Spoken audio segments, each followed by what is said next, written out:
Good evening and welcome to the conclusion of the International Rules Series between Australia and Ireland. Kevin Sheehan from the AFL back with us. The Aussies were embarrassed last week. What are they going to do this week, do you think, Kevin? Well, I think they're going to up the ante. There's no doubt about that. Intensity is going to be the key word. Intensity and approach on the footy and tackling. Last week it was 17 tackles apiece. You wouldn't believe that. It normally is a big competitive advantage to the Australians.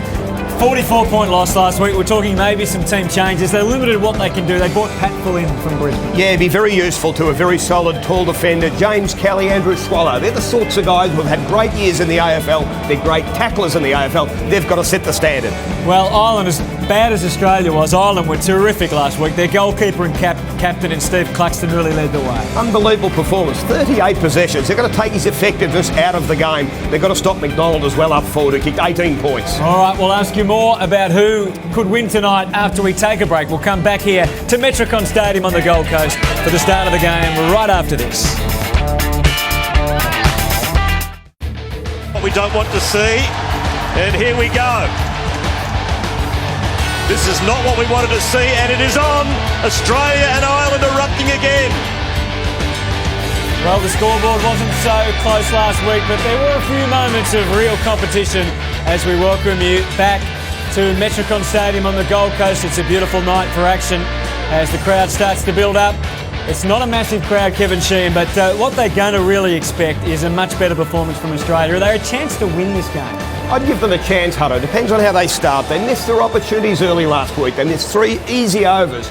9 points on the board in the first 10 minutes would have made a big difference to their confidence and their ability to play this game. And you've been involved with the team during the week. You've seen a bit of the training. What the main message has been after what we saw last week? I mean, the skill level was one thing, wasn't it? But the intensity or lack of it was another. They'll be the two things. Take your chances. It's the same in any game of footy. Take the opportunities when you go forward. They missed them last week and the Irish were superb. They finished with their opportunities, made the most of them. So I think that'll be the key. The tackling, as we mentioned earlier, also needs to be a key. I reckon the tackle count Australia's after something like 50 or 60 in this shortened version of the game. And if you could put a percentage on it, what sort of improvement have we seen from the Australians on the track this week in terms of handling that round ball? Because in previous years we've seen the ability of the Aussies particularly to improve a lot in a short space of time. Well, they've doubled. I think that 100% improvement with the way they've handled the round ball. They've had it 2 weeks in their hands now, and I think you'd expect that they'll get something like a 60%, 70% efficiency rate with the use of the ball. All right, teams aren't far away. Here's Craig Willis. Ladies and gentlemen, we welcome the Irish team manager, Anthony Tolhill, the Australian coach, Rodney Yee, the Irish captain, Stephen Cluxton, the Australian captain, Brad Green, and the teams representing Ireland and Australia. Well, here they are coming out. Kevin, we talked about how brilliant the Irish were. We talked about their goalkeeper, but they had more than just that, didn't they? They had Steve McDonald up forward, who's been a former captain, and he was very dangerous up forward. And I guess most interestingly, we know about Ty Kennelly, but Tommy Walsh, didn't he excite, particularly in the first couple of quarters? Be interesting to see if Joel Patfull goes to him, a tall defender from the AFL that's used to playing on tall forwards, but Walsh was superb, and I think the Sydney Swans supporters, they've got him, of course, through the trade period, would have been delighted with his performance. And what about from the Australian point of view? We see the Irish team there, but what about from the Australian point of view about the players who you're looking for that natural improvement from particularly? Well, I'd look for Angus Monfries too. 125 games under his belt. He did play as a junior too with Andrew Swallow back when the AIS under-17 team played the Irish. So a game under his belt, I'd expect him to be an important player for the Australians tonight. And will there be many changes in the tactics? There's been a lot of speculation about the physical nature about what Australia could do to Ireland. Obviously, Rodney Eade's been keen to make sure it stays within the spirit of the game, but they'll need to be a lot more physical, won't they? Oh, they will be. But the genuine AFL tackle is allowed. You've got to be careful that you don't go head high. That's the only thing. That's the same in the AFL. So I think they'll be aggressive in their approach on the ball and certainly the way they tackle and dump the Irish players. And no doubt they would have looked at tapes too about the way the Irishmen use the footy. But let's go back downstairs. Time for the national anthems. Well, ladies and gentlemen, we invite you to stand as we welcome Vincent O'Connor to perform the Irish national anthem, followed by Katie Asperling to perform the Australian national anthem.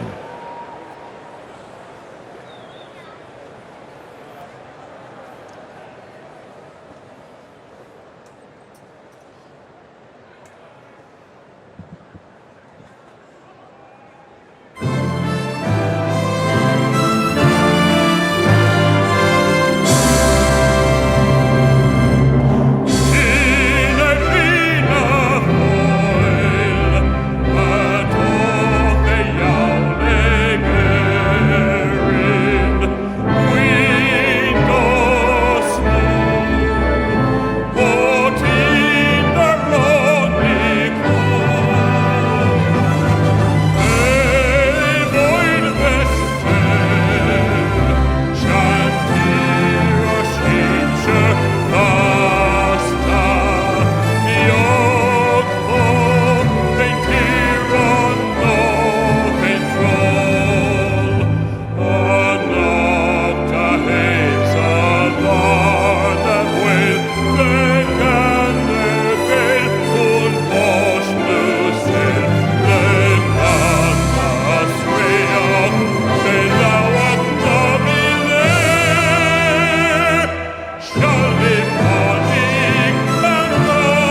these gifts of beauty, rich and rare. In history's page, let every stage advance Australia fair. In joyful strains, then let us sing, advance Australia fair.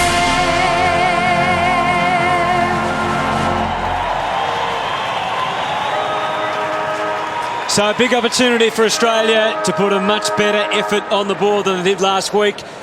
Channel 10's most experienced international rules commentator, Stephen Quarterman, is back with us. Welcome, Quarters. Hello, hello. Very seriously, the Irish this week, they have not lost focus. Their coach banned them. They've been here since Monday. They banned them from going to the beach. Unbelievable. I'm not sure whether that was because of sunburn or what distractions might have been at the beach. Nevertheless, they've been banned from the beach on the Gold Coast. Well, what do they do all week? That is controversial. I know the same rules didn't apply to the Channel 10 commentary team, because you've come up with a magnificent tan for tonight, which is just sensational. Started already, have you? But quite seriously, I mean, we are looking for a much better contest than we saw last week. Oh, well, it couldn't have been any worse, could it? 44 points was the difference. It'll be more physical, won't it? Look, let's be honest, they were humiliated, the Aussies, so they've been, we've been told, expect a bit of fireworks early. They're going to go hard at the ball, so that's good. And the history of this, back in 2004, was Gary Lyons' Australian side that were beaten by 36 points. They come back in the second test very, very hard as well. Wonder what the coach thinks. Andrew Marr, welcome to the coverage. Thanks very much, Hutto. Lovely to be here. This is some sort of monumental deficit you've got to overhaul. How do you do it? Well, I think the first thing is not to worry about the deficit. I think it's just to worry about this game, and that's been our focus. Obviously, it was poor last week, and we need to redeem ourselves. So it's more about the focus this week and more about trying to get a win. Did you notice the professional pride of the boys getting pricked a little bit? They don't like getting beaten by that sort of margin in any sort of sphere at any time. No, that's right. And the group's been good. No, they've been good, and no, they've been disappointed with the way it went last week. And obviously, the skills of the Irish were sensational. So I don't think we're going to match that, but we certainly need to match in other areas. Intensity being one of those areas. Intensity. People think we're going to take the gloves off, which is not the case. I mean, the game doesn't allow that. So we're sort of, but our pressure's got to be up, and our intensity to run hard's got to be up. Good luck.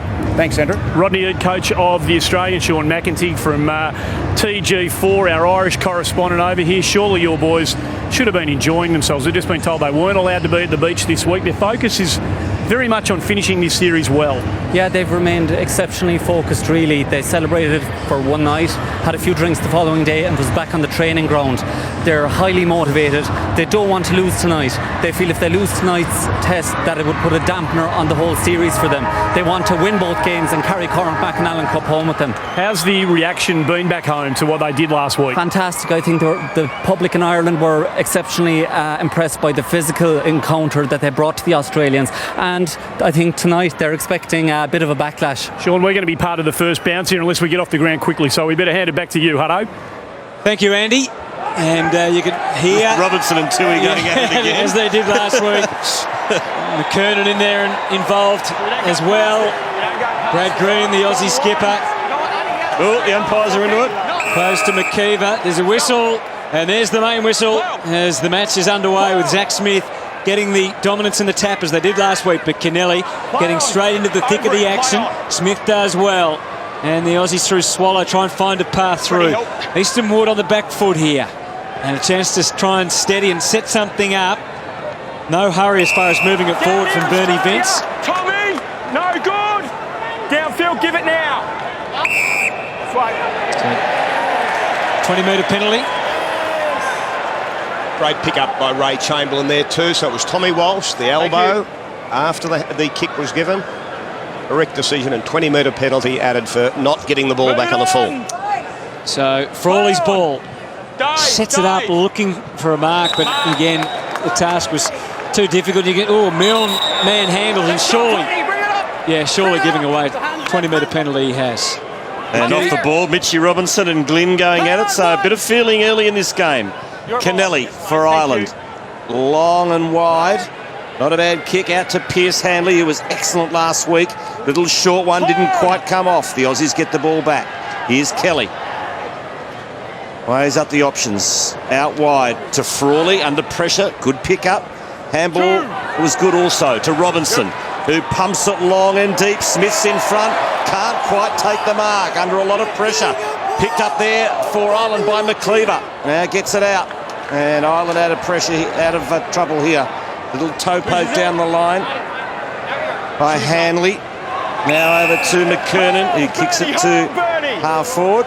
And it's an Irish ball, and it's taken by Murphy, who was outstanding last week. Kicked a goal and 2 overs. There's another incident off the ball here involving Tommy Walsh and Joel Patfull. The umpire ignores that. And Murphy, who, as I said, was a star last week. From a long way out, he lines it up. It's curling back. Not enough, but he gets a point for his efforts. So Ireland get the first score, 1-0, and lots of little things happening off the ball, Anthony. Yeah, Murray, last week they're under the roof. This week, obviously, no such luxury. Is there any wind or any conditions for them to negotiate at all? Nothing, other than a slightly uneven surface, Hutto. Nothing that's going to affect the skills that we saw the Irishmen last week. The conditions out here are perfect. Well, Matt Sackling's been practising during the week. That's a much better kick than we saw from him last week. And he's also been helped by a free kick going the way of Smith. You seriously need eyes in the back of your head down here at the moment, though. There's stuff, as Cordes just said, there's stuff going on all over the place. That's why you paid the big dollars, Andy, to be right on top of everything that happens down there. Zach Smith setting it up. Brad Green. Oh, good fish from behind. But Mitch Robertson, opportunity. The Australian need to take them early. But just away to the left. Scores are tied up at 1-1. Yes, and Mitch got dealt with after the kick too and wasn't too impressed, so he's just chalked that one down in the memory bank. And Cluxton's kick out, pinpoint again off the ground, wasn't it? Sets up the play from the goalkeeper position. Glynn's dealt with, and that's downfield against Stevie Milne. Have you noticed anything different tactically wise at this stage, Kevin? Well, you can see that intensity, and I think Stevie Milne's a bit upset at the minute, giving away a couple of 20-metre penalties, but certainly they've come with a mindset they're going to really give it a big crack early. That's the Australians. Leighton Glynn, the veteran, centres it. Now into the middle, it's marked by Toohey. The Carlton player, Zach Toohey. Oh, thumping kick deep into attack. That's a good mark in front taken for Australia by McGlynn. Off to Wood. Oh, Frawley's caught high by Murphy. A real high one. And Robinson didn't like the treatment. Frawley's hurt. Frawley is hurt. And that was Murphy who laid the tackle. Mitch, I want you to walk away now. Frawley is down. He's KO'd here. He's in a bit of trouble. He's got the staggers. Go away or you'll lose it. Let's have a look. Here's Murphy, lines him up. Well, it was a head-high tackle, but it was nothing vicious, was it? It was a head-high, but... And he did duck a fraction, just a fraction. So perhaps, even though it was a high tackle, more accidental than anything. It's interesting in this game, we do have an independent video referee. Ian Kaluas is in the box near us. He's a South African-born officiator. So he has got the power to actually overrule things like that if he sees something untoward occur. This is Monfries dashing forward. Didn't get the result he was after. Toohey with the responsibility to repel. Again, the Australians have some numbers here to work with. Tough for Donaghy from behind to have any impact. And we saw the class of Bernie Vince and the way he can handle a round ball last week. Good strength through the core from Kelly. Over to Patfull, his first meaningful tap. Gets it forward to McLean. They're advancing with more purpose, the Aussies, this week. Milne, it's a fair distance to cover. He went for glory. He gets just the one, and that's enough to put Australia in front. So the Aussies in front, and Ben McGlynn, who was very, very quiet last week, has really started well this evening. Yeah, Easton Wood! Here's the skipper, Stephen Cluxton. Kicks to the wing, and good strong mark taken in front by Walsh. Tommy Walsh starred last week, 24 disposals, 3 overs. I think most of us thought he was BOG last week. Walsh, a high floater in Ireland's attacking half. Kennelly's there. Kelly mops up. Handball missed the target. Here's Murphy. He's thrown his weight around early. Nice kick to half forward. Kelly attacked it. Ireland got numbers round the ball. Here's Kennelly off the ground. Oh, it's a save. It's a save by Suckling. And he gets the free kick for a high tackle. Well done, Matt Suckling. Great effort by Matt Suckling, and he's protected in that small rectangle in the box as well. He can't be tackled in the box. That's the reason for the free kick to Matty Suckling. And the Australian defence just look like they know what they're doing a little more this week, Kevin. Yeah, and I see that Benny McGlynn has gone to Ty Kennelly. Ty Kennelly was a key last week with his creativity, and Ben, a teammate of his, has picked him up tonight. Milne received it from Kelly, pumped it high. Monfries had to wait a long time. The Irish defence closed, but didn't close him out. Centering ball, terrific. Robinson gets a shove. Now, what will he do with it? Well, this should be a penalty. It should be a penalty from the 11-metre spot. It's a personal foul within the large rectangle. He didn't have it. It's a free in, all right? It's a free in. It's a free in. He didn't drop the ball. He didn't have it, Stephen. He didn't have it. Didn't have it. Well, at least we know Stephen Cluxton can talk. Yes. That's clearly in the back. And was it inside the larger rectangle or outside of it? It's paid it outside of it, so he'll take the over. So he takes the over and then gives a bit to McKeever on the way through.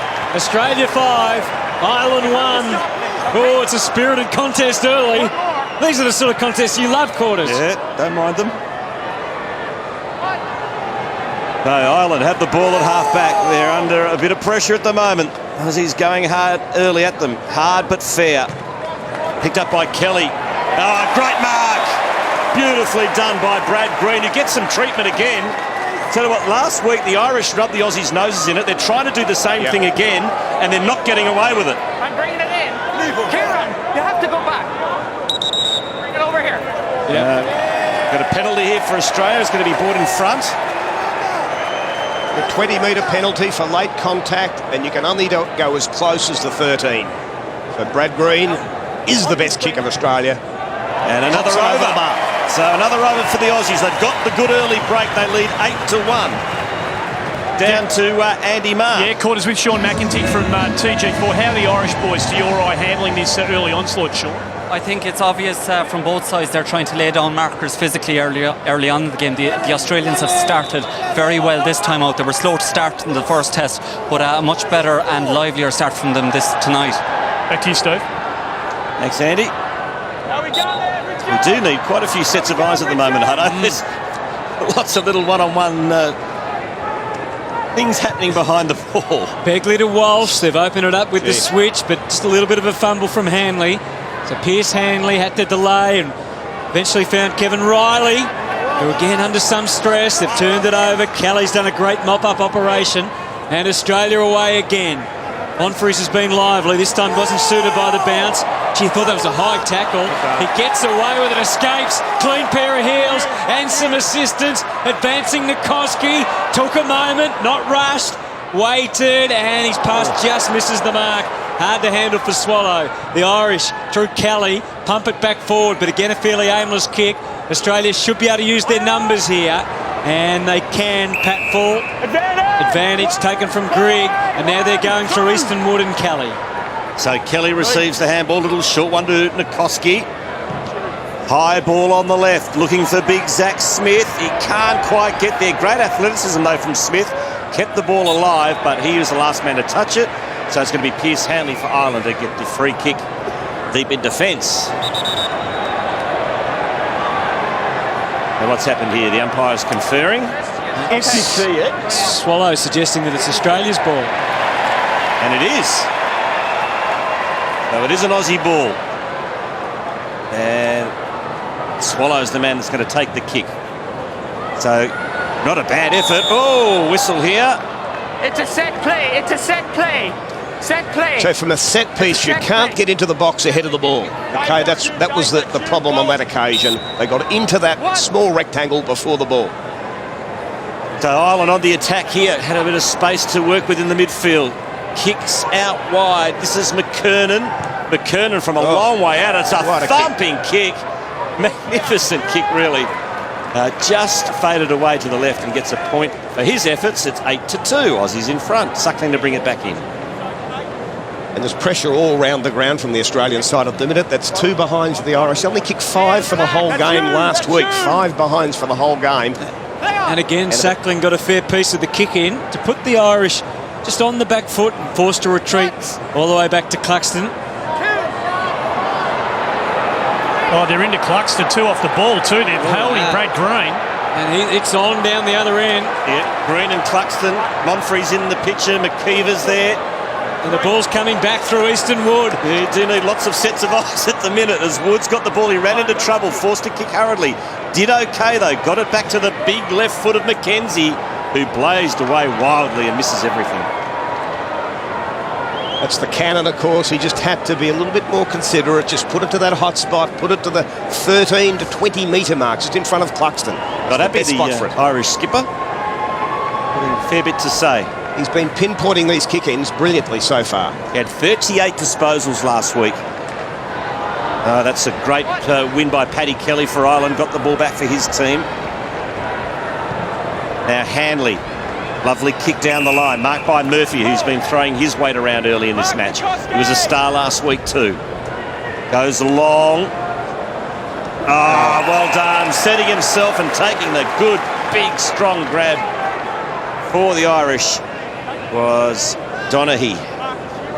Kieran Donaghy, he's strong in the air. He's a star back home. Basketball background, so you'd suggest that might have helped him a bit there.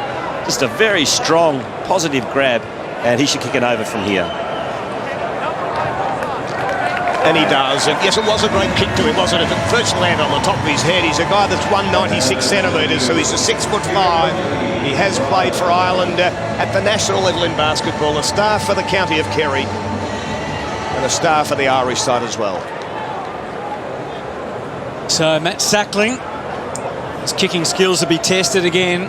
That's me. Once again, he gets over the halfway, or up to the halfway mark. Not quite as good a strike as previously, and the Irish are able to gang together. Tui, big, powerful roost. Not accurate. One more to the total, though. We're into the last 5 minutes of this opening quarter, and it's Australia 8, Ireland 5. 18-minute quarters, plus time on for injuries and incidents. Here's McGlynn, manages to break through the Kennelly tackle. That's not a good kick. Turnover goes straight to McKernan. And he's dealt with after he kicked, so we got a downfield ball. Walsh! You're not Tommy Walsh, thank you. And that hurts. Tackle. Kick to Murphy. 2 metres back on 20. That's us there. This is well within the range. But Michael Murphy, another talented, tough forward for the Irish, regarded back home as a real star of the future in the Gaelic game. As strong as an ox, this fella, the way he played last week, scored 12 points in the game. And not this time. Deep in the forward pocket, Ireland have got it back. Handball comes back. Still no score. So the Aussies managed to repel here. Maintaining that narrow 2-point lead. Here's Frawley, recovered from that early hit. Off to Ward. So they've got a kick now. They've had the 4 handballs. Shields, who's recovered from that bad it's on again, Quarters. Another blue off the ball. I'll watch the footy. Hutto, you watch the blue. Chip up, beat it. So Australia into attack here. Shields forced to release. He's caught with the ball. It's a free kick to Ireland. What was going on off the ball, Hutto? No, just another after they've got rid of it disposal. Nothing too vicious, but we're just seeing it consistently, aren't we? A tackle or a grab just to let you know that you're around. Colin Begley has the ball. He was awarded the free kick for holding the ball. Dave, it's a free kick. No, it's not. Down here, mate. Mike McCloskey, the mark's with me. A downfield free kick for an off-the-ball incident. Going to Ireland. They're going to be taken by Paddy Kelly, who wastes no time. Kicks deep forward, little back heel there. That was very clever by McDonald, and he's got the free kick for the hole. Bit of experience there, Kev. Yes, you don't have to pick it up, do you, if you can use your feet in soccer style. And McDonald, a star last weekend. He kicked 18 points in total. He's a magnificent kick. You wouldn't dismiss him from here. Yeah, 1 goal and 4 overs last week. Andy Marr. Yeah, Sean and I just caught us down here watching the Irish. They're handling the tackle a whole lot better than they did maybe a decade ago, Sean. They are. I think the big factor there is the fact that they hold extensive training camps before they come out here, and they really work on the tackle for weeks in advance before they actually come here. And I think this week they were expecting the Australians to come on strong, and on the training ground there were a number of techniques which were being practiced. which were self-defence techniques. So mentally they're prepared for anything the Aussies have for them. Another magnificent conversion, another over there caught us by McDonald. Yes, the Irish hit the front, Andy, and that's just gone over the sideline. Over here. Play on. So, as he's able to take it through Douglas, it was pretty handy last week. Now, what's he got in mind? He's tried to craft the kick, but he didn't count on that superb McKeever mark. Kieran McKeever outmarking Milne. And they haven't been able to use Cluxton quite as much as last week. So the Australians really making a much better fist of things. You can see some almost a press of some sort. Swallow, terrific anticipation. Opens the door for Milne. Crafty little kick, but again doesn't quite achieve his aim. And the Irish happy to let it go over the line and try to take the advantage. And they might be able to now through Callaghan. Little give off to Bolton. Shows some skill. Kicks down the line. Beautiful delivery. And it's marked by the veteran again. Stephen McDonald, the highest scorer in the history of this series, has got the ball again. Stephen McDonald. The Stevie J about him, the way he goes back for his kick, isn't it? Stevie Johnson just comes into the side, hooks it over the bar. Well, after the last kick, this should be a certainty. And he makes no mistake, so another over for McDonald, and he just continues to rack up the points. He does. Sean Griggs got a big job on him. Played well on him last week, late in the game, and needs to maintain his focus and concentration. But what great supply that was to McDonald. A beautiful kick lace out. So important last 30 seconds here for the Aussies. They don't want to give up any more score. Now. After all the effort, being able to get away to a good start and a good lead, and trail by 4. This is not a bad result in the first quarter, but they wouldn't want to give any more up. It's dangerous here. It's deep. It's away from Donaghy. And Frawley should be able to see out those last few seconds, which he does. So a very vigorous and intense opening quarter. It's exactly what we're expecting.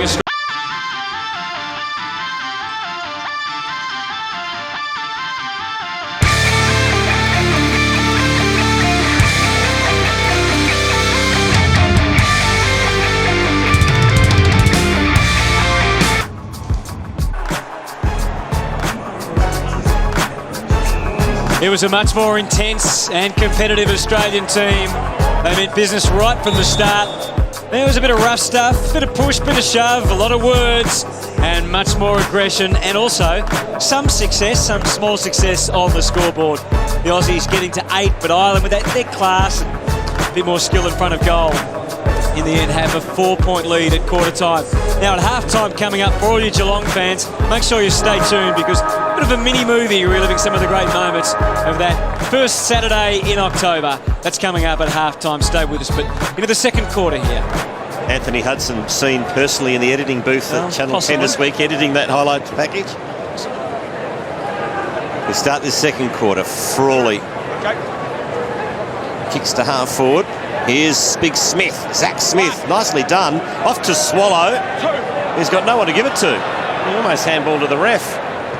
And consequently, the Irish clear quite comfortably. Here's McMahon. Kicks to Walsh, who dropped one he should have taken. He was fantastic last week, though, Tommy Walsh. Done a little bit more slowly this week. It's an Irish ball. Long and high, centering kick. McDonald's there for Ireland, but Suckling will get there first for the Aussies. Keeper, oh, he's trouble. He's given it straight up to Kennelly, but he just couldn't quite get it moving quickly enough. As Suckling manages to backtrack back into the goals. And Ty Kennelly might fancy his chances here. I think he's looking to lay it off, so perhaps a bit too far out to score. So he just kicks to the hot spot. Big fly. It was a big fly by Donaghy, no mark, and it's an Irish ball though, free kick. He hadn't got the ball. Hadn't got the ball. Has to be in possession. You were.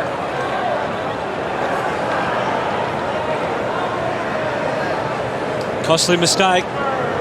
Have a look at it. Arm around, it's hurt James Kelly there. There wasn't much in it. So it's a free kick to Ireland. Joe McMahon. Swingman in this team. Play either end of the ground. At the moment he's up forward. No problem there for Joe. Well, they're over, so Ireland lead by 7 points now, 15-8. You'd want a couple of quick scores, you'd think here, Kev, for the Australians before too much damage is done. They want to stay in touch. Yes, and McMahon's from Tyrone, the county of Tyrone in Northern Ireland, and was the one that was injured early last week, spent most of the time on the bench icing a calf injury. But overcome that and pushed forward for that score. Vince, after Robinson and Mills, slick work. It's gone over the line, so Brad Green's ball down to Andy Marr. Just a really discernible and distressing drop of intensity down here from the Australians. About halfway through that first quarter, they came out with all guns blazing, and it's just it's gone away. Hopefully they can do something here. Yeah, it's just wonder if they're capable, Andy, of maintaining that through the whole game. This will help. They need to boost the confidence, restore some of that being built up during the week. Brad Green firing away, gets the angles right, and the Aussies get a much needed over. The margin is reduced back to 4. Well, he kicks the round ball like he does the Sharon. Brad Green is the one player you can rely on from 30 to 40 metres to put it over the bar. Cluxton brings it back in. Clever little kick. Swooping, though, as the Aussies, as Robinson gets it off to Milne. And Milne's kicks slews off the side of the boot. Green gets bumped out of the way. Just good use of the body there by McKeever. And he's got the mark. Green wants to free. Umpire says no. And McKeever back to his skipper. And Cluxton switches. Looking for Kennelly. Third man up. Ends up with the ball in his hands. Little twist, little turn. Gives it off to McKernan. Again, switches to the other side of the ground. It's all Australia here. Kelly's playing well. Dangerous handball to Frawley, but he's well and truly up to the task. Beautiful spin out of trouble. Robinson to McGlynn, not the best of handballs. Great attack on the ball there. Caused by Swallow, and that should be an Australian free kick for in the back. And it is. It's going to Ward. In the back. And that's the other intensity that Rodney would want to see, that attack on the ball. Another 20 just metres. as you would do in AFL. Just get the feeling the Irish players aren't really listening to Razor Ray too much, are they? No. They're giving away 20 metres every time he gives a free kick. I think they're too happy with him. Oh, here's an opportunity now for Bernie Vince. Dancing, but getting further away from the target and forcing really just a 50-50 kick. Patfull played the role of the defender. Vince gets another opportunity. Didn't quite get the contact he's after. It's dangerous times for the Irish. But they've been able to clear it okay. And beautifully handled by Murphy, but he ran into Wojcinski. Hanley. Under some stress in the middle. The Aussies able to push them back a bit. Great tackling. And Cadigan gives it up. Advantage taken by Wood. Kicks quickly. Oh, yeah. Now an opportunity. Steve Milne. We know in AFL he'd make sure of it, but unfortunately he can't with the round ball.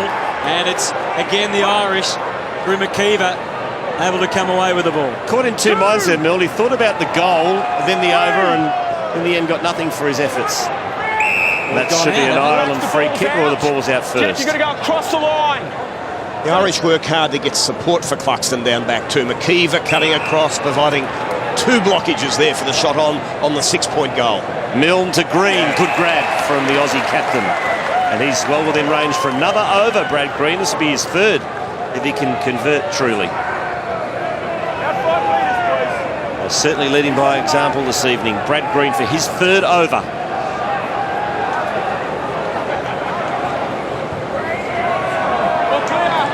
This time, just the one, and Ireland leads by 3. Remembering he gets 6 points for a goal, 3 for an over, and 1 for a behind. Cluxton goes off the carpet again, and he can control it so beautifully. Finds Begley. The Irish happy to just go with the flow. Big thumping kick deep over Kennelly's head. Connehy, magnificent back to Kennelly. Didn't like the run of the ball towards the goal, so goes back to Kelly instead, and then off to Murphy. The setup is complete.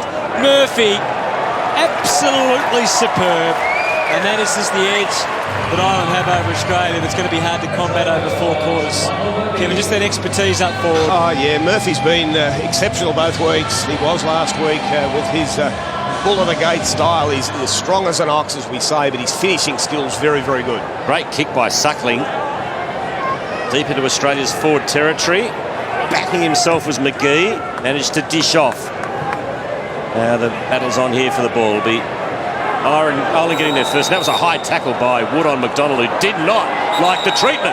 And neither did the coach, Anthony Tohill, who was in the face of Eastern Wood as well, the coach. So the emotions are still running pretty high. Well, the coach should just get out of the action, Andy. He's no job to be there and mixing it with the players. Sit down and do your job from the seat. So regarded then as a professional free kick. That was a late high tackle. That's why it's the 20 metres as well. The free kick plus 20 can be added if the referee said is deliberate. McDonald, it's a good-looking kick, and it is over. Yeah. Oh, it's a beauty, and he's got the last laugh as Stephen McDonald says, "Cop that, Wood," and gets another over, and the Irish out by 9. Coach was just standing in his position quarters. What do you Well, he expect him should to be do? sitting on the bench like they do. There's a little box where they can prowl around, but you can't get amongst the action when the players are mixing it. Well, there's a fumble from Ward. The Irish normally will capitalise. Callaghan works it on, and here's Glenn. Kicked one last week, doesn't go for the goal this time, and this is almost everything, just gets the 1 point. So there's a bit of an opportunity passed by the Irish, but the margin is out to 10 now, and it's getting a little dangerous for the Aussies, Kevin. Yes, and we'll see if they stick to the long kick. And it is from Suckling again, over the halfway point. Over the head of Smith. Here is the big fella, has another go at it. Now to Douglas, who was good last week for Australia. He got dealt with after the kick, so another downfield number. As Glynn, also from Ireland, rubs Douglas's head in the turf after he gave away the free kick. Green's got it. Australians have given Cluxton less of the ball this week than last week. He had 15 in the first quarter last week, possession, only 5 to date. So they've taken his effectiveness out of the game to a degree. So Green, that's a good-looking kick, just missed to the left. But he's busy, Brad Green, the Australian captain's kicked 2 overs and 2 behinds for a grand total of 8 points already in the match. And Ireland lead 22 to 13. So again, Cluxton with those sublime skills, but let down by his teammate Leighton Glynn. So opportunity for Bernie Vince, who's pushing further forward this week, and he's setting up this height of Smith. Yep. Used his body, got to the front, and Riley infringes. And for the Irish, this is point-blank range, but let's hope it is as well for Zach Smith. Yes, and he had one from about this distance last week, maybe a bit further out, didn't quite make it. But the boy that played soccer as a junior puts it over the bar for 3. A great finish on the one that Rodney Eade would be after. Look, he might be a dangerous target. He's hard to match up on this boy at 205 centimetres. Was overly convincing, Kev. But it got over the bar, just. But the hands of the Australians would want to creep a little bit closer. Let's look for the pinpoint kicking of Cluxton again. That's a clever little kick from Cluxton. He fooled us all there, Kev. He went short. That was a good option too. Oh, there's a hole. That'll be a free kick to Ireland. Bit of a clash too, but an accidental one. Ireland have the ball, and it's going to be Brendan Murphy. The umpires are busy tonight, aren't they? Man who played 25 games for the Swans reserves a few years ago. And there's a true Swan star in Ty Kennelly. Nice little give off there to Darren Hughes. Puts Ireland into attack. The fist came from Patfull. Suckling backs himself, grabs the pill. He's under pressure, but he did it beautifully. The Hawthorn half-back. That's good effort from Matt Suckling. He's playing well tonight. Now Swallow in the midfield. Little short one. Didn't quite come off. Ireland get it back through Brendan Murphy. Poor kick though, turnover. And the Aussies start things at half-back through Trengove. Bit of a battle between the half-back lines at the moment. Can the Aussies pierce their way through? Kelly, the short stuff, improvising was Douglas. Fairly blind kick in the end. And that's easy fodder for Begley. Colin Begley, former Lion and Saint. A short, Donaghy's such a dangerous player. Takes the mark, he's well up the ground. Along the line for Zach Tui. Forced to retreat. So the Irish trying to pinpoint here, just maintain some possession. Begley again involved. 6 points is the margin.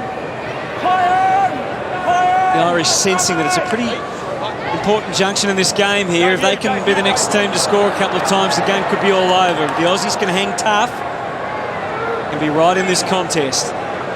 Get to Andy Maher in just a moment. Swallow advancing beyond the centre line now. Zach Smith, the target again. They've set it up. He's about to launch.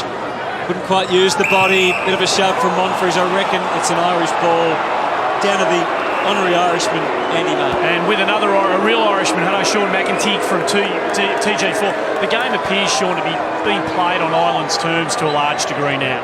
Yeah, they seem to be very happy with the pace at the moment. The Australians, while they're gaining a lot of possession around the middle of the field, when they pump it in, the Irish full back line, that final line of defence, are extremely comfortable under the high ball. Kieran McKeever in particular is exceptionally strong there. Back to you, Hutto. Thanks, Andy. Aussies with possession again. Bernie Vince covering a lot of territory. Goes down the line. Big flyer with some Shields, couldn't quite take the mark. Loose ball here. Here's Nahas. Little toe poke. Now back to Nahas. Gives it to Robbie Gray. Oh, he's a little bit too fancy there, and he's coughed it up, but the Aussies might get it back. No, they don't. So Ireland now on the counter. Here's McKernan. Long ball, looking for Murphy. Couldn't get it on the fly. Now, McDonald. Oh, here's an opportunity for an Ireland goal. It is beautifully done by Leighton Glynn. Classy, skillful Ireland goal. Not much Max Suckling could have done about that. He knew what he was doing too. Just know-how, wasn't it? Yep. He knows the Gaelic game, Glenn. Very dangerous player. Held on to it, drew Suckling to him, was able to then dribble around on his left side, and that breaks the game open a little. It was been a titanic little struggle there for 10 or 15 minutes, and another over to the Australians would have been right back in it, but that's the goal they're after, the Irish. Yeah, kicked one last week and he's done it again. It's a great little piece of skill, wasn't it? Just to hold on to the ball. Just the knowledge. Yeah, not much Matty Suckling could have done about that. Here's Richard Douglas on his left boot. Tui marks. Ireland going forward again. Kennelly certainly been held under a tighter rein so far. It's away from him. Still needs to have 8 disposals though. Ringove has to trust the right foot. Skills with this game, this ball. Hatful using Grigg. And now Douglas again as the Aussies get into some sort of dangerous territory. Smith the target. And again the extra centimetres. And the body. And strength. back you come. Yeah. Back you come. Yep. Just the high contact. Yeah, got one to the back of the scon after he took the mark. Just an absolute crucial kick here. Big Zach. 4 minutes remaining in the second quarter and the half. He goes back casually, kicks it pretty well. Over the bar. It's over. And the margin reduced back under double figures, 28-19. And the boy from far north Queensland, from Rockhampton, that played soccer until he's 16, has proved to be a very good target in the last 10 minutes. A couple of very important overs. And I think the Australians will have faith now to go to Zach Smith as the target man. 206 centimetres, 100 kilos as Big Zach Smith. Had a wonderful debut year for the Suns. It's a penalty. Late bump, can't bump. All right, there. A late bump, free kick going Australia's way. Shields. That wasn't a great kick by Frawley. Turnover. Ireland get it back in the midfield. Begley backed himself. Good tackle. Kennelly with great skill. Pouncing though is Nahas with pace. Robin Nahas out wide. Monfries tries to use the body but unsuccessful in doing so. Finian Hanley gets possession. Now Ireland work it forward. There's an opportunity for Tommy Walsh. Might go all the way. Big Tommy has a bounce and goes for the over and gets the 3 points. Thought he might have had a ping at the goal there, but he settles for the 3. Certainly thought about it. Down to 2 minutes 40 now in this first half. And again, the numbers against Mackenzie and the Irish able to prevail through McKernan. Kelly holds things up. He's been terrific down back too, James Kelly. 16 disposals for the Cat. Crawley just keeping it, walking that fine line, looping the handball over for Shields. And now Douglas has also been prolific in this quarter particularly. Shapes the kick. Tough for Green, which is a little out of position. Riley got some high contact and he earns himself a free. And James Frawley been very prominent this quarter as well, and his famous uncle Danny played for Australia 25 years ago, the Spud. It's a long time ago, Kevin, now. Didn't mind going on the trip on the junket too as the assistant coach.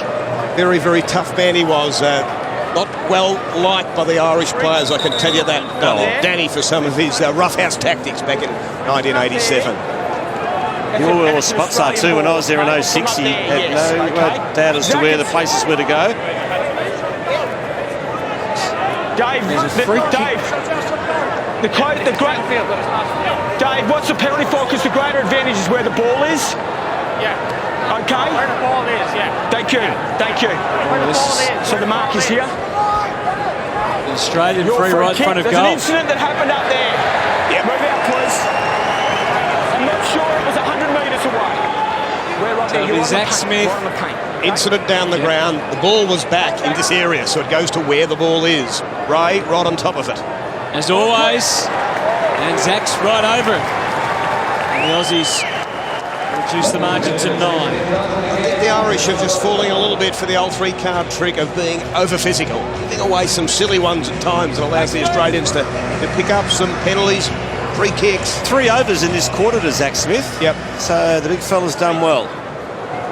And here's another Australian opportunity as the restart's been marked by Vince. Yeah. Good kick again, and the grab's taken by Trengove. So late in this second quarter, the Aussies fighting back. Out, please, guys. Everyone out, please. Just wonder whether these conditions, Kev, in the second half might start to take their toll on the Irish too, given the fact it's quite humid. That's a wild kick from Trengove.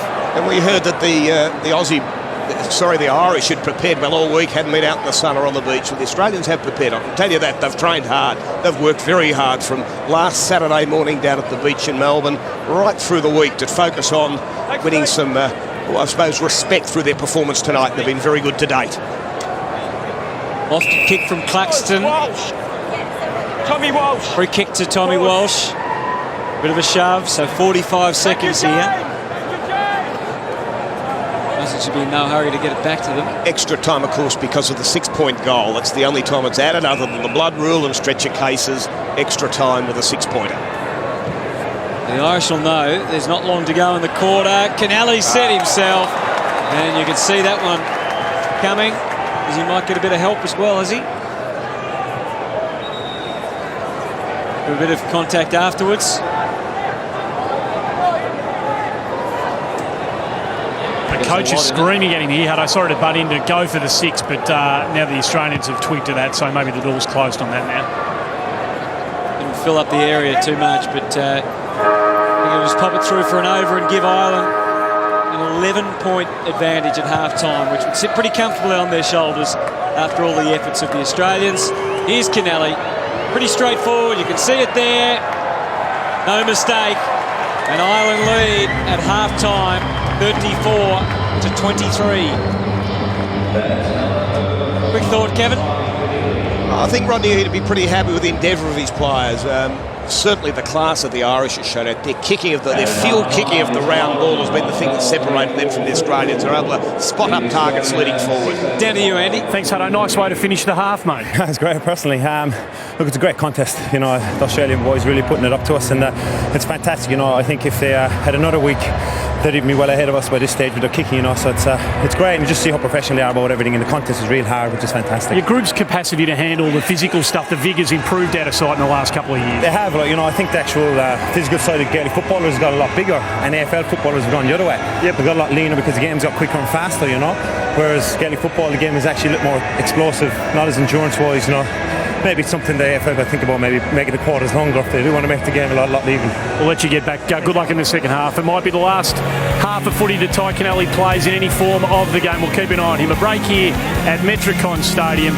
The Australians have thrown plenty at the Irish, but the boys in green have been able to withstand it all. They lead by 11 points at half-time. Back with the second half after this.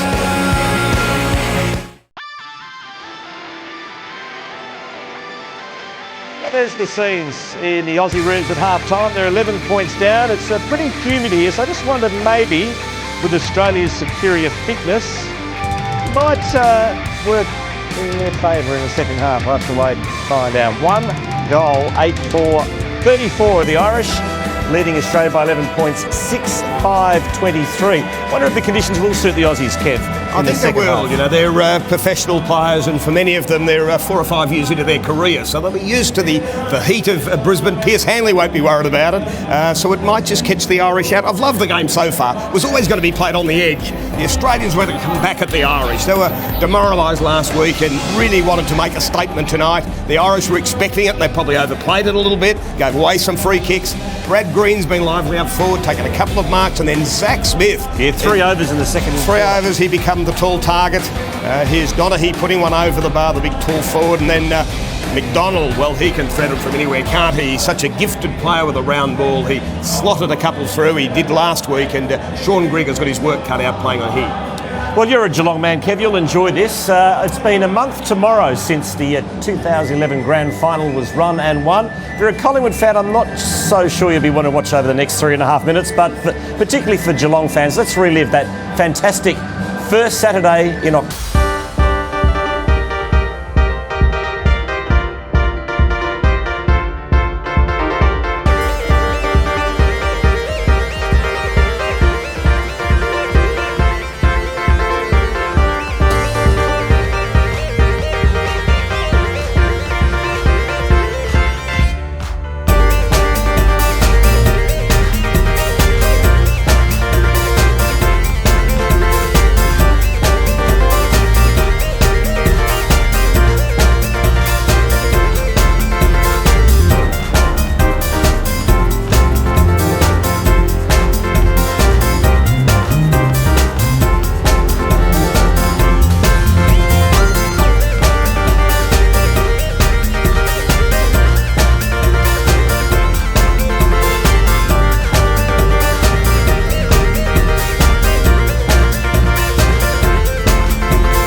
as one of the greatest teams of the modern era.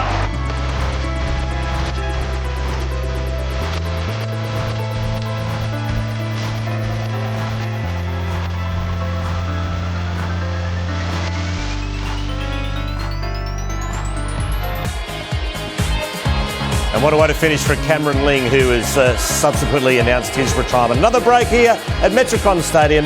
It's Ireland in front of Australia by 11 points at half-time.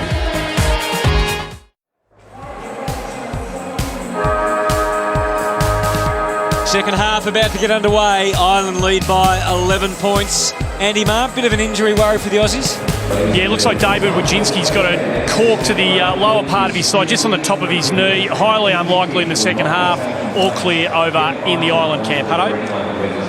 Thanks, Andy. Kevin Sheehan, as we head into the second half. I mean, any thoughts of Australia catching up the 44-point margin are long gone, but the 11-point margin in terms of tonight's game, is there a chance? I think there is, Hutto. Look, I'm an optimist, but you even look at the disposals at the moment. Ireland's had 120 disposals to Australia's 124. Just not much in it there. The inside 20s, getting it right into that scoring zone. Australia 21 to Ireland 19. So they've had enough of the play. It's been the finishing of Ireland that have given them their 11-point lead. Australia needs a couple of overs, though, to get within reach and build their spirit. Yes, they need something early in this third quarter, that's for sure. Smith to Vince, two of their best tonight. Milne helps it on its way. That's where it comes to an end. To Ireland. And he started where he started the second half where he started the first, Steve. He milled all over the nearest Irishman he can find. You're going to go for 10. Go away. Isn't Ray just thriving on this too? I'm right next to the Irish bench here, Hutto, and they're outraged by some of the stuff they're seeing down here tonight. Well, they don't mind complaining sometimes. There's a lot of bark. I'm not sure there's a lot of bite in what's going on, but margin is 11, and Ireland taking the ball forward. It's in a dangerous player's hand. McDonald goes short. Again, there's physical stuff. Walsh was able to withstand all that was thrown at him. Takes the mark, and he's on the brink here. Stay out, Angus. Will he go? Move it on, Tommy. Himself. Can he carry the journey from there and maintain the accuracy, which Ireland have been able to so far, almost exclusively, really, from that distance. He can't. And the margin stays at 11.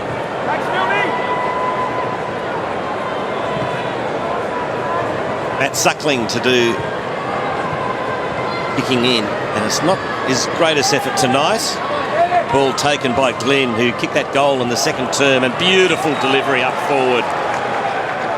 And marked by Donaghy, who thought about dishing off, but he's going to go back and go for the over. You turn it over, it's going to come back and bite you pretty quickly, and great use of the ball by the Irish coming to Donaghy there. What they call their target man, the big tall forward. And easy for him, so nice finish from Kieran Donaghy. A bit like the AFL, Kev, you produce a bad turnover, you pay the high price in this game as well, don't you? You pay the price, and let's see with Matt Suckling whether he sticks to the drop kicks. This one's far better. Well, it's certainly got height and distance, but Kennelly was able to read it. Oh, option taken by Robinson, spinning, steadies himself, still a little giddy perhaps, but he didn't panic with the ball. Out to Eastonwood, they're circling here, the Aussies, setting it up, Swallow high, great kick. As it turns out, he gets nothing for it. Well, maybe it wasn't so good, but gee, was honing in there on goals. The Irish defence, led by Cluxton initially. Now they're out of trouble.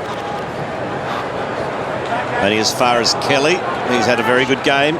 22 disposals last week. He's got 18 now in this match. Okay. Wasn't his greatest disposal there. Turned over. Ireland get it back. 2. Bolton dishes off to Glynn again. He kicks long to that man Mountain. Deep into attack. Donaghy couldn't quite snaffle that one. And Australia get numbers back. Here's Grigg. 2. There's the kick down the line under pressure. There's Kelly there and Glynn again, and it's an Irish mark to Walsh, and another easy over coming up for Tommy Walsh. And it's easy from here, Kevin, but Kelly could have gone back to the goalkeeper before, instead took the kick down the line, more than natural footy instincts, I suppose. Yes, proves costly. The Irish tend to really use Cluxton, don't they, in that way, that when a little bit uncertain, rather than the pressured kick up the line, they'll go to the better kicker, go to the guy back to the goal square. But it's more of a soccer philosophy, isn't it, going back to the goalkeeper. 17 points it's blown out to now, so some real concerns for Australia. So they can't win the series on aggregate, that's well done and dusted, but still keen to win this match, but they've got the job ahead of them now. Vince. 3 handballs as the chain of force. They got a kick now. Must kick. And McGlynn does, and it's wild and wide for an Irish ball.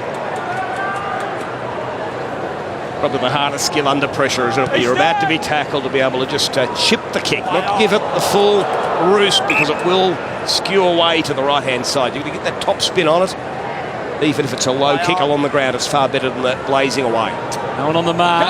Kennelly stole a couple of yards, got it in quick. Bolton with the improvised kick, and it's going to amount to naught.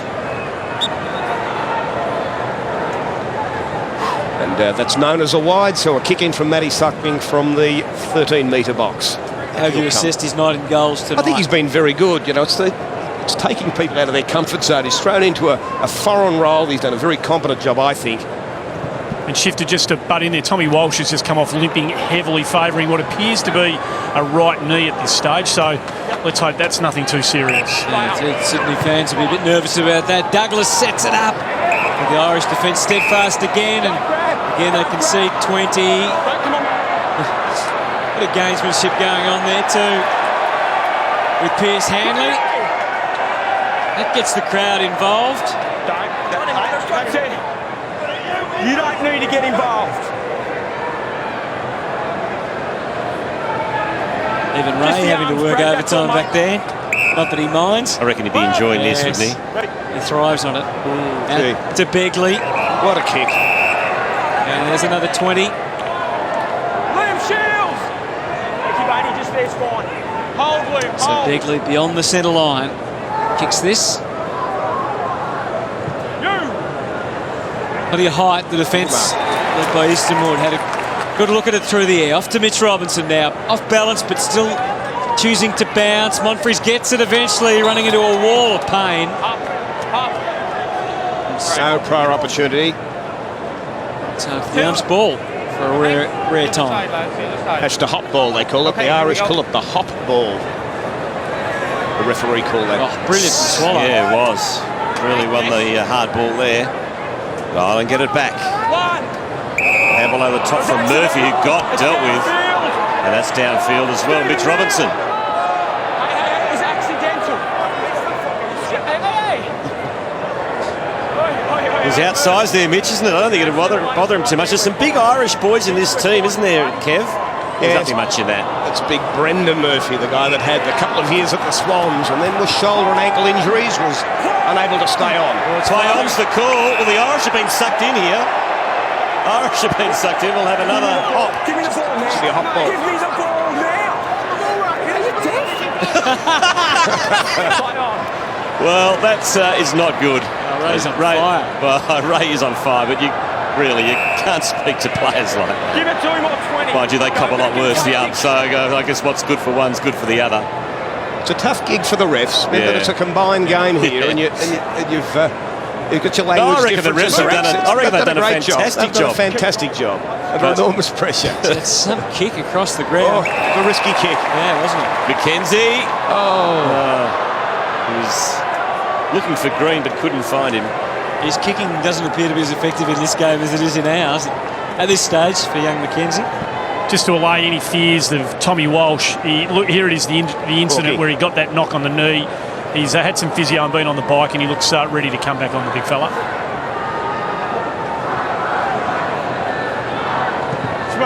Cluxton brings it back into play, and that's a terrific grab from Brendan Murphy. He's a bit fired up at the moment. Amazing spot-up kick. We've got a great angle to see it from Cluxton. That's pinpoint accuracy to a leading target. Play on.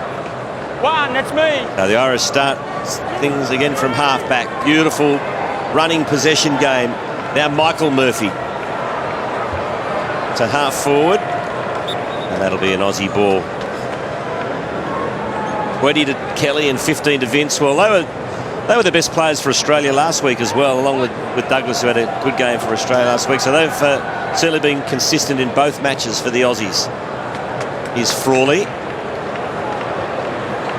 Just couldn't quite hit the target. Brendan Murphy. Good tackle on Donna. He forces the spillage. Little toe poke from Bolton. Ireland maintain possession, centering kick. Monfries is there. Good, courageous stuff from McDonald, but Australia win out in the end. They do, and Wood advances and uses Grigg, angling the kick tough for Green. And the Green of Ireland prevailing under pressure. McKeever. Oh, it's on again. They've been angry at each other all night. Down there. The ref's in there breaking it up. Handlers there.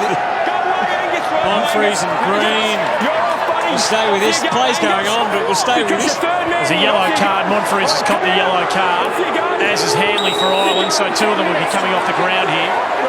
And Anthony Tohill, the coach of Ireland, is going absolutely berserk at Ray. Well, he's going to just sit down. He's making a goose of himself. Yes, mate. And go. The ball's deep here in the Australian forward line. Great tackle from Green on Glenn. Picked up by Nikoski. Fires the shot. Australia needs to find something here. If they're going to try and come back into this game, this is the moment for them. They're in attack and the Irish are on the back foot, they were. Claxton, though, using all that experience, and they thumped the ball forward. Australia can't afford to make any mistake here. Grigg nets it away from McConnell. They can set up again through Kelly. Set a bit of a task for Frawley. So, even though the score, 17, seems well apart, it just feels like it's got a bit of a knife edge here. Any real bad mistakes will kill it for the Aussies. But here they go through Patfull and now McGlynn. McGlynn goes long and high. Claxton, third man up. Beautiful spoil from the Irish skipper. Read that beautifully. Quarters just about Finian Handley, the Irish boy who got sent off there, just to underline what it means to him. He's devastated on the bench. A couple of Irish officials have had to go over and calm him down and pat him on the back, console him. He's that devastated that he's been sent off the ground and won't be able to continue playing for the next 10 minutes. Underlining just what it means to this Irish side.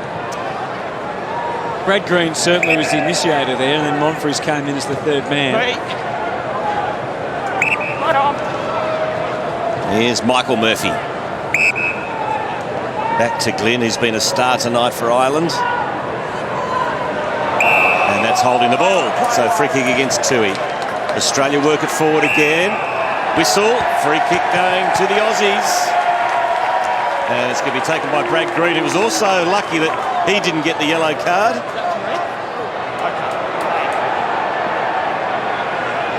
On in the square again. See, before too, Andy, down there, the referee was getting involved. One of the line referees trying to break up the fight, and he was told by one of the field umpires to get out of the action. Don't see that too often, do you? The umpires trying to break up the fight these days as Green misses and gets behind. Gee, Australia have been really good, Kevin, for the last 5 or 6 minutes. It's like Ireland are just being able to withstand it. Aussies can't afford to take the foot off, though, can they? Yeah, they're just hanging on, aren't they? They're just hanging on, the Australians. They've given it their best shot. I think they're used to the ball. They've tried every tactic they can to try and slow up the play. They've certainly held on to the Irish as long as they can. They've given away at times a 20-metre penalty to try and slow the game down, but it's just been the finishing skills. When the game opens up and the Irish go forward, they just use it far better. Kicking efficiency, Australia 50%, Ireland 70. Yeah, you've got to get up in the higher 60s, don't you, really? We said that probably prior to the match. They'll be hoping to get around 65% efficiency. Can't achieve it with the round ball. Vince looking to just get there inch by inch, but as you said, they're trying all sorts of tactics at the moment, the Australians. None of them proving very successful, ultimately. Just falling short. Back to you, Andy. Yeah, Sean, just the Finian Handley situation. Will he be ashamed of himself? Why would he be showing such emotion at being sent off? No, I think he was just standing up for a number of his teammates there who might have been shipping heavy tackles from the Australians, shall we say. But I think he's probably disappointed because of the fact that controlled aggression has been the theme throughout the training out here, and maybe he feels he's left the management down somewhat. It's on again, middle of the ground. This one might be a bit more serious than a few others. Mark Nikoski should be yellow carded for this. There was an Irish guy lying down and he just toe poked him as he was running past. So that was fairly ordinary from Nikoski. He deserves a yellow card and he's got one. That was a cheap shot. Yellow or red card? It's a yellow. Your choice. Important point with the yellow card, you're not replaced. So they're now 2 players down, the Australians. 2 players down. It was way off the ball. There was an Irish player down, and Nikoski just sort of, it was nothing overly vicious, but it was a little toe poke while the Irish guy was down on the ground. It was just unnecessary and copped his right whack.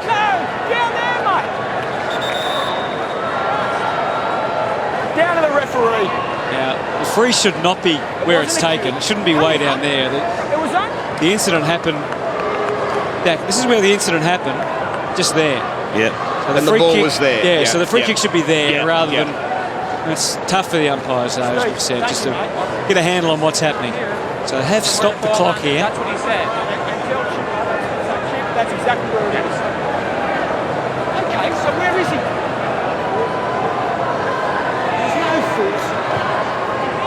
Donaghy puts it through. No. It was missed. Gee, you get that 19 times out of 20, I reckon, Kevin. Maybe even more. Missed. Margin stays around that 15-point mark. 17 the difference at the moment. 41 to 24. Great mark. Great grab. Taken by Joe McMahon. They just judge the ball naturally enough so well in the air, don't they? Used to the round ball, and the Australians do struggle with the length of the kick and to take the high mark. Little one over the top to McKeever. Murphy manages to evade Wood. Kicks inside the attacking box. Good work from Donaghy. Off to Glenn. Oh, mark missed there by the Irish. That was Darren Hughes.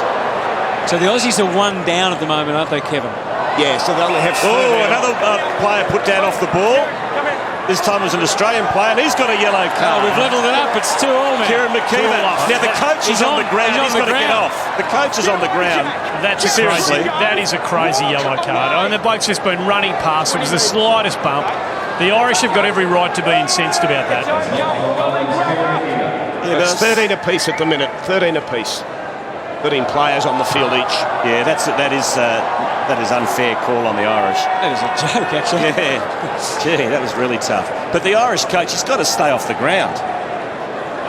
He's been compelling down here. I mean, he wore his heart on his sleeve as a player. He was a great competitor. I'm sure Shifter remembers Anthony Toll as a player. He gave everything for Ireland in this series, and he still lives the moment down here.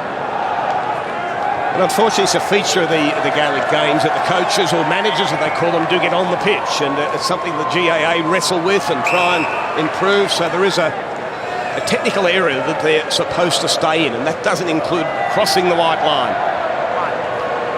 The Irish maintaining possession here. We've got 2.5 minutes in this third quarter. Been a fascinating third quarter. Not a lot of scoring going on. Lots of yellow cards. And yellow cards and aggression. And coach getting upset. Quarters getting upset. I'm not upset. I'm enjoying it. You're a bit temperamental. Here's Vince. Ball to the centre. And again, it's that. It's from there, isn't it? Yeah, that's what's let Australia down the most. And Rodney Eade tearing whatever's left out of that. It's just that finishing, isn't it? That attempt to get inside 20. They're just spraying the ball. They're certainly still getting enough of the footy of the Australians. There's only one possession between the two teams in terms of possession counts, but it's just the use of the footy. Back to Andy Maher and Sean. Sean, Shifter was just talking about the emotion of the coaches in Gaelic footy. This man here in particular is extremely emotional. Is it something that happens in your game? Yeah, generally managers in Gaelic football are extremely passionate, and Anthony's no exception.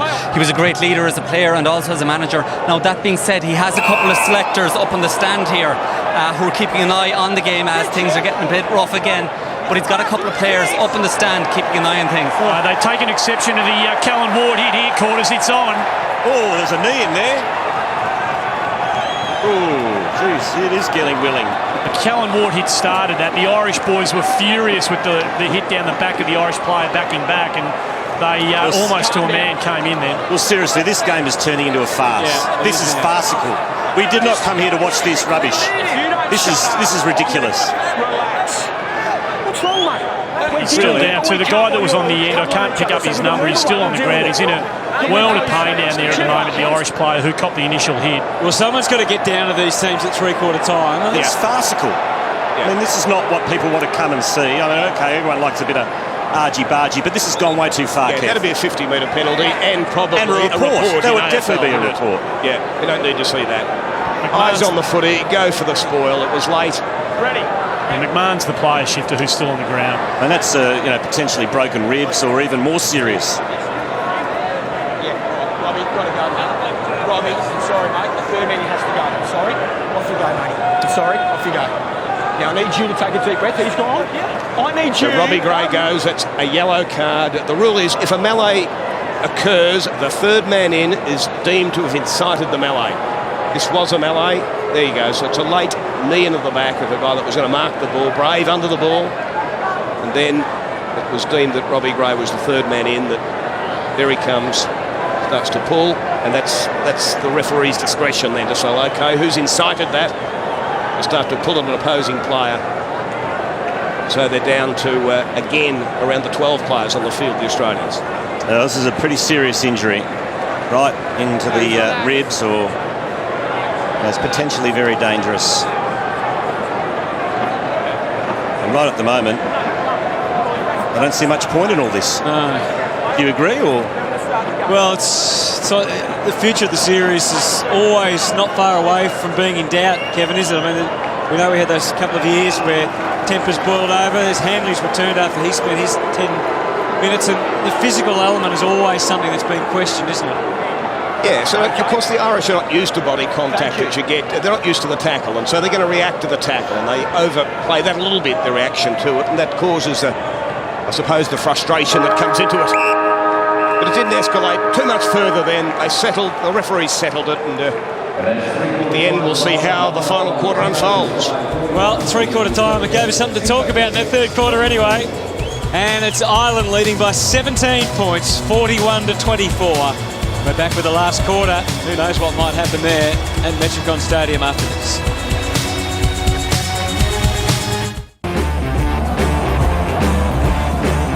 It was on in the third quarter. There were yellow cards galore. There was aggression, which was a little unsavoury at times, mainly from the Australians. 3 yellow cards handed out to the Aussies, 2 to the Irish. Coach getting upset, and it was a bit of a mess, really. Not much scoring going on. Ireland scored 7-1. So much so that Ray Chamberlain and the officials had to go over and have some words to the Australian officials. Scott Taylor there during the third quarter break. And at the end of it all, it's Ireland leading by 17. And let's hope this last quarter is played in better fashion. Here's Andy Marr. Thanks, Hutto. Andrew McLeod, assistant coach of the Australians. 17 points down. The series is gone. How do we win this match? Yeah, we just got to keep taking some risk and try to run the ball. Obviously out of defence and create some opportunities, but it's going to be tough with 3 blokes sitting in the sin bin. Going to pull our heads in a little bit in this last quarter with the physical stuff? Yeah, look, I mean, it's one of those things. You try and push it as far as you can, and unfortunately some of the boys have just stepped over the line a bit, and it probably cost us in the end, sitting on the bench or nothing. Good luck in the last quarter, mate. Thanks. Back to you, lads. Yeah, well said by Andy McLeod. I think that's about right, Kevin, isn't it? Pushed it over the line. It didn't amount to anything as far as the team goes. They did. I compliment the 2 referees, David Goldrick and Ray Chamberlain. This is probably the hardest game in the world to referee, a combined game. And Steve McBurney and Scotty McLaren, guys, Shane McInerney, the guys who've done it over the year, way back to Brett Allen, have made that comment because it is a tough game, and there's a lack of understanding of each other's sets of rules at times, and can spill over. But it could have got even worse, and I think the refs have done. That was strong. Have been strong enough to make sure that it hasn't degenerated into an all-in brawl. Monfries, Mikoski and Gray got the yellows for Australia. McKeever and Finney and Hanley for Ireland. So Smith works it deep for Australia, but Ireland got plenty of numbers back. The Aussies are still 1 down at this stage. Kennelly. Handballs over to Hughes. Good pressure by the Aussies. Here's McGlynn. Now Robinson. Short and sideways to Vince, coming up for his 20th disposal. Long. The fist comes from Pierce Hanley. Ball still in play. Cluxton, little short one, was really clever. As we go back down to Andy Marr. Thanks, Corder. Sean McEntee from TG4, your number 20. How is he? Yeah, I've just spoken to the physio there, Andy King, and Joe was fine. He took a heavy knee into the back, waiting for a high ball, but Joe was fine. They're made of tough stuff up in County Tyrone, as we know, only too well in the kingdom. Down in the kingdom of Kerry, of course. He's been telling us down here they're as tough as old boots, these Irish blokes, Quarters. They're a different breed these days. So 3 handballs from the Irish. They're allowed 1 more, but Tui gives it off to Colin Begley, and that's a nice delivery up forward. And the mark's taken by Michael Murphy. He can get this too. Decides to short it and finds Ty Kennelly.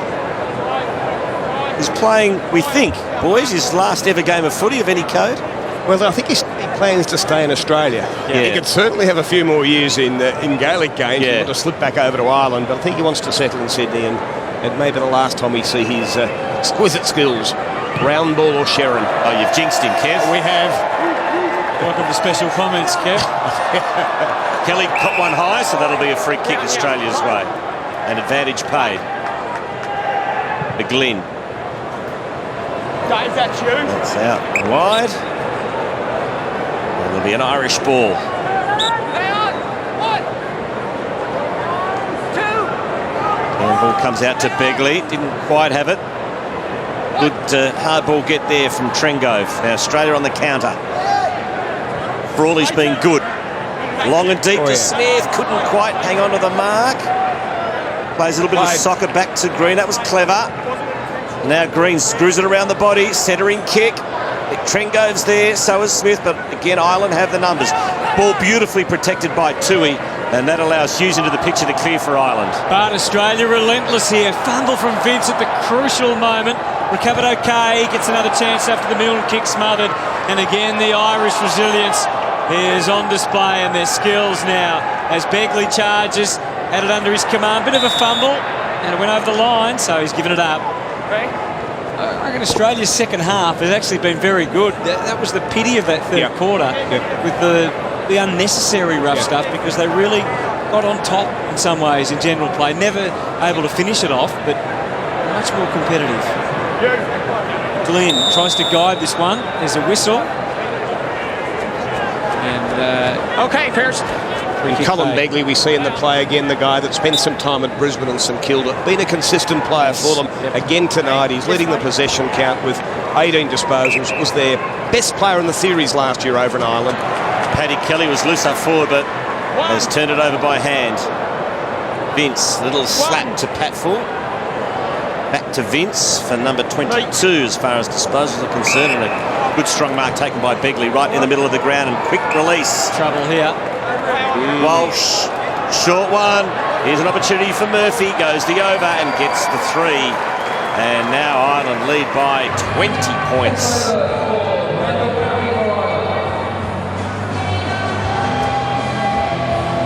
So the ball back with Suckling. And that's not going to help the cause too much. Aidan Walsh takes the mark. Pretty fruitless kick into the forward line, and remains 20 points between Australia and Ireland. You see the difference in tactics between the goalkeepers. Well, Suckling's ball's probably going to be a 50-50 at best, isn't it? He's going to kick long, whereas Cluxton is pinpointing his kicks from all kick-ins. Douglas takes the mark from the Suckling kick-in, gives it off to Monfries. There's one of the players yellow-carded in that third quarter. Monfries again keeps the ball alive. Trengove gets pushed in the back. Okay, free kick going Australia's way. Off to Vince. Looks like things have settled at least, which is good. Looks for Green. Fisted away by Kennelly. Off Irish hands, so Green will get the ball back for the Aussies. Birdie Vince, his 23rd disposal. He's, as you mentioned, been a very consistent player throughout the two games, as with James Kelly. I think they've stood out as the best. James Frawley also been impressive. Douglas, Easton Wood, or other players who have held their own. Green gets a point. It's not just a matter of Vince accumulating possessions either. He seems to really have the poise and the knowledge of where to run and what to do with the ball. Well, Jared Healy spoke to the group last week. He talked about getting the game and getting a feel for it and understanding it. Well, Bernie Vince has got that. Yeah. Knows where to kick it, when to hang on to it. He's also been very disciplined in his play too over the two games. Set it up, Davey. The anger seems to have gone out of the game a little bit, doesn't it, this last quarter? Oh, that's not a great decision and not very well executed as it turns out either. But it's a tough ball to master. And the Irish with the numbers there, and probably should have been able to come away with the ball. As it turns out, they've given it over to Stephen Milne. Milne kicks. Oh, great mark. That man again, Kieran Donaghy, can take a great grab. 56 to 25, the marking difference between Ireland and Australia. Tui. It's for Kennelly. Tried to keep it in play. And that, I guess, comes down to the kicking more than anything, doesn't it, Kevin? The opportunity to take those marks. It does. And the preparedness to go short too. Yeah. Look, the Carlton supporters would have noticed Zach Tui's performances during the year, but they would have enjoyed what they've seen in these 2 games. He's going to be a star of the AFL game, this guy. I love his aggression at the footy, his speed. His kicking at the Sheringham was exceptional in the games he played for Carlton, and he's really given his country a great lift with his performances across half-back. Zach Tui, a name to watch in the AFL in the years to come. Mark in the midfield for Ireland, taken by Aidan Walsh, who is regarded as a huge talent in the Gaelic game. And as Ireland work it to half forward, and here's another Walsh, Tommy Walsh. He copped a nasty corky to the knee in the 3rd quarter, but he seems to have recovered from that, which is good news.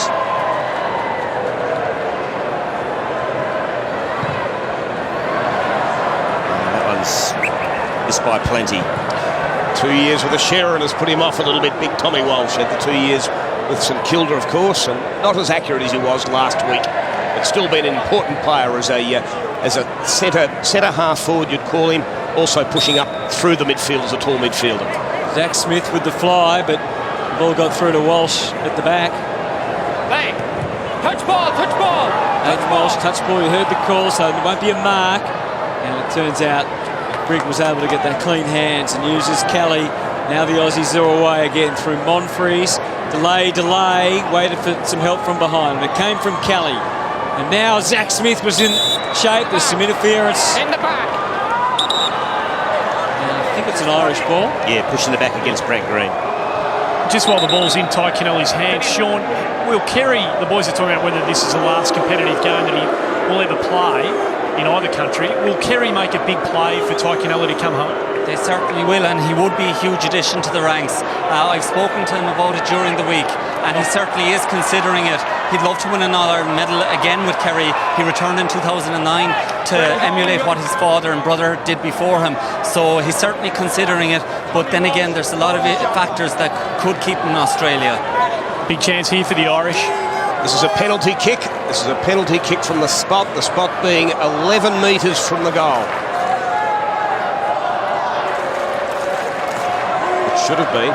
It should have been. There should have been any players. If it was a free kick within the larger rectangle, it's a penalty. Here we go, Kev. Let's have a look where the free kick paid just outside. The trip occurred. Ray was right. The trip occurred just outside the larger rectangle. That's why the player stood the mark. How could you doubt him for? He's down there. We're a long way away. Ireland work it forward once again. Australia have plenty of numbers here. Kelly waits for it to bounce, and that allows Murphy into the picture. The handball straight to Kelly. He's in a spot of bother here. He's forced to release. Now Murphy. Centering kick is a ripper. Not quite marked by Callaghan, and the Aussies clear. Frawley off to Swallow. Gee, Frawley's been good in defence, I reckon. He's been terrific, hasn't he? Yeah. Unfortunately, Swallow's kick just missed his target in McKenzie. Another turnover. Been very, very solid as James Frawley. Chipper, what happened? Chipper, what happened? What happened? Tell me what happened. Tell me what happened. I didn't see it, Andy. What happened, mate? James Frawley not too happy with some treatment. Ian, have a look at that behind the play. Chipper, please. They're looking at it on the TV. All right, relax. So Ray Chamberlain calling out for the video referee to have a look at that incident again, to call it up, have a look at it. At the next stoppage in play, he can communicate back to the referee and a player can be sent off. He can be red carded or yellow carded by the video referee should something be picked up. So Ray Chamberlain has asked Ian Koulouis, the video referee, to have a look at that particular incident. Great judgment from Callaghan in amongst the tall timber to take the mark. And he casually goes back and pops it over. And the margin increases to 25. It's been another comprehensive performance by the Irish tonight. Eamon Callaghan doing what the Irish do best, putting it over the bar, as they say. That angle kick again, kick it beautifully, split the goalposts. A great finish. Duckling back into the middle. Oh, no, that's downfield. Free downfield. Against Robbie Gray. And Brendan Murphy was the man that copped it after the kick. And too malicious in that, but nevertheless it is downfield.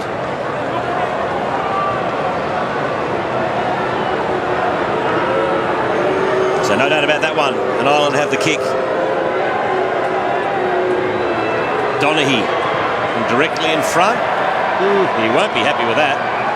That's a really bad miss for a man of his talent. And he can't believe it either. His plant foot quarter's just about landed in the biggest divot I've ever seen, and he's kicked the ground down in disgust at the end of it. He can't believe he made such an elementary mistake. Well, Matt Sackling's been consistent if nothing else. They haven't mixed it up too much from the kick-ins. Now, Patfull.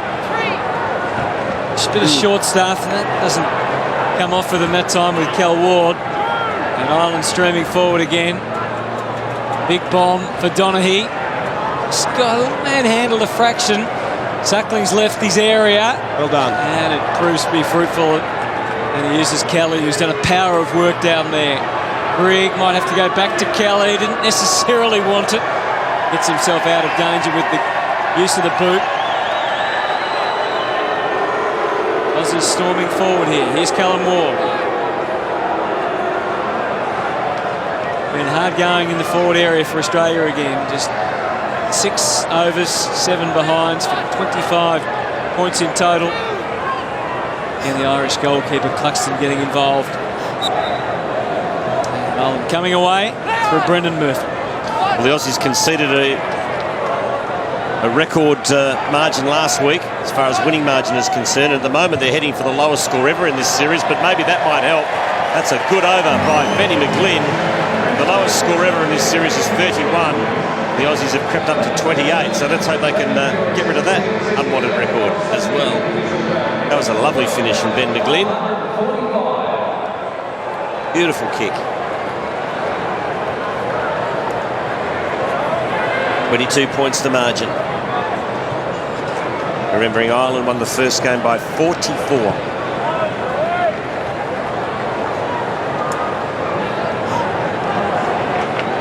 Ray. And ball's back to Vince. Another stat for him. It's up to 25. And Nahas has the ball at half forward. Nahas kicks. Now whistle here, and there's an infringement on the keeper, I think. Yeah. Set play, set play. You can't be in there before the ball on a set play. Okay, it's okay. You hear the call there from David Goldrick, the referee.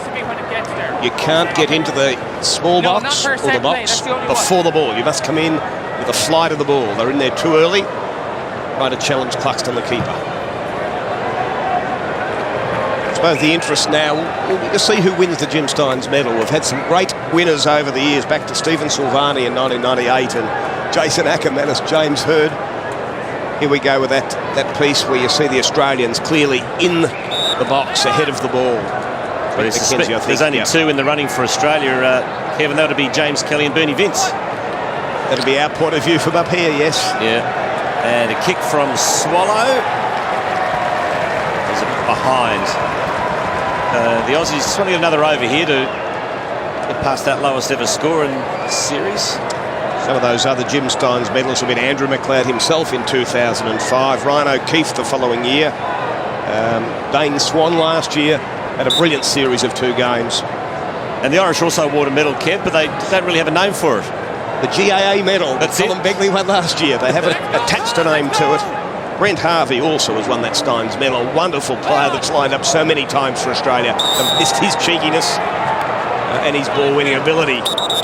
Round ball-winning ability. A star for Australia on many occasions. Yeah, that's fine. Free kick and a 20-metre penalty for Ireland. 5-metre penalty as it turned out. 5. That's about how far it was. Here's Kelly again. Cool under pressure. Stephen Milne off to the running Gray. Little one, little nifty little give back to Milne was very fancy, and that's a good kick to Nahas. So that was well worked by the Aussies, one of their best passages of play for the night. Comes with a minute 33 to go. Better late than never, Hutto. They'd be very keen to get past the 31 points quarters. Yeah, they would be. So this would do the job as Nahas kicks it to missed kick. And no score.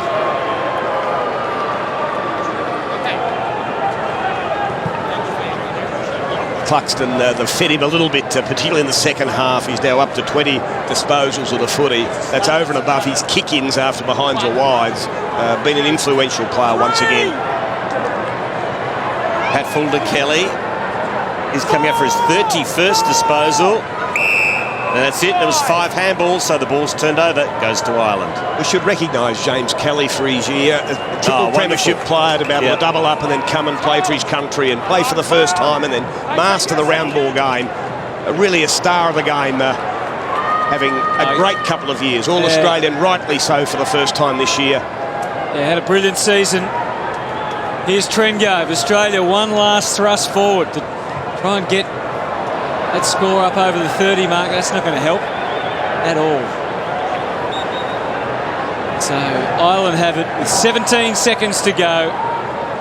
Well, it's an improvement on last week for Australia. It was a 44-point deficit. This week it's going to be 21. But Ireland have wrapped up this series. And total deserved winners. They've won it on Australian soil again, the Irish, led by that man, Stephen Cluxton. And congratulations to Ireland. Cumulative win of 65 points, and that is a domination. And Anthony Tohill and the team certainly deserving all applause. Too talented, too controlled with their use of the football. They were the better side. Australia threw everything at them, and sometimes a little bit of stuff that was a little bit untoward as they tried to drag what was a difference in class back. But Ireland were able to maintain their heads in the finish, maintain their composure, and end up rightly so claiming the Cormac McAnallen Cup. Go down to Andy Marr. Here with the coach of the Irish team, Anthony Tohill, and you must be unbelievably proud of their performance here tonight and last week. Yeah, well, you know, we set ourselves a target to win both tests, and we're just relieved now it's now over. We can relax. Like it was pretty full on out there for a while, and we thought it was going to get out of hand, but we're just glad the game's over now. We can go and enjoy our victory. We prepared well. Lads have put in a huge amount of effort, and they fully deserved their victory last Friday and again tonight. They were by far the better football team. How did you stay so focused as a group, taking a 44-point margin in? It's a huge buffer to have coming in, and yet you played this game relentlessly tonight. Because all of us as footballers have been here, we know what if complacency gets in the setup, you're damned to failure. So we've all experienced big turnovers in games and big turnarounds, and we just had to go about our business, make sure the lads were focused. Great group of players, and they're very, very determined to win both matches, and we're just relieved now we've done that. And you've played in these series before, you know what the Australians are like. You're an emotional man. We saw that during the third quarter. Did it step over the line? Is this something that we need to stamp out of this game? Yeah, we know that. We've been saying that from what happened in 95, 96. Listen, I need to see the tape again. There was a few things out there that we wouldn't have been happy about, but without seeing the tape, you know, we can't really say for sure what went on. Congratulations, mate. Well done. Well, the biggest ever margin, cumulative margin that Ireland have won this series ever. Previous was Australia in 2005, 56 points. This is 65, so it is an absolute smashing. And congratulations to Ireland. And good to see the players exchanging jumpers, and I think some of the Irish are turning them inside out so that when they're holding that cup up, they're not holding it up in the Australian jumper, but they want to keep it as a souvenir, no doubt. There's a few St Kilda supporters that wish that Darryl Bullock had done that in 66. Back to Andy Marr with Zach Tui. Thanks very much, Quarters. Mate, what's that mean? Oh, don't worry, people. No, tell us, what is it? What are you doing? Some stupid dance that came up, but don't worry. Oh, that's fantastic, mate. What a relentless, professional, incredibly... he's just had his strides pulled down. What a fantastic performance. Yeah, it was a great win. To get the opportunity to play with your country is one thing, but to come out here and get a good win, a big win, is something I'll never forget. How important do you reckon the 5 guys who have played AFL football have been to the mentality and attitude and performance of this group? Yeah, I think hugely important, especially the likes of Pearce and Tig, obviously, and Begley, who's played a fair few AFL games. They've just taken on board to kind of run the meetings, tell us what to expect and how we want to play, and I think that showed. How significant is this for you personally? This is right up there with one of the best things I've ever achieved. It probably is the best. I'm still having a bit of a buzz here, so I'm not sure how to describe it, but it's amazing. Let's hope there's many better things in store for you in the navy blue jumper, mate. All the very best. Let's hope so. Good on you. Well done. Very biased reporting down there, Andy. To the sheer delight of the Irish players, you just tell how much it means to them. They're going crazy. Well, here you see the Irish jiggers, away they go. I bet you Tuck Henley's right in the middle of that. I just can't get enough. I just can't get enough. I've been wanting love, and I just can't seem to get enough.